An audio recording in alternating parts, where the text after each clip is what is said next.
ఒకసారి మంత్రి గారు మాట్లాడుతుడు ఏమంటావు?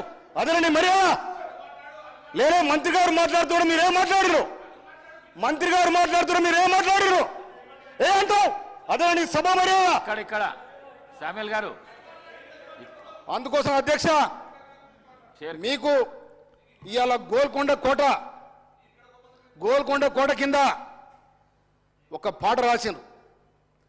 బండి యాదగిరి నైజాం సర్కారోడా గోల్కొండ కోట కింద నేను గోరిగడతం కొడతా అన్నారు. ఎందుకన్నారు ఆ మాట?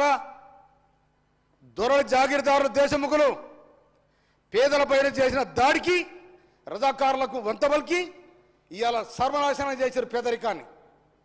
అందుకోసమనే ఆ గోల్కొండ కోటను ఏనాడు వదిలిపెట్టారు. దాంట్లో పోయి జెండా ఎగిరేస్తారు. జాతీయ జెండా నీకు ఇలా పరేడ్ గ్రౌండ్, దేశానికి స్వతంత్రం వచ్చినాడు పరేడ్ గ్రౌండ్ కేటాయించారు. అక్కడే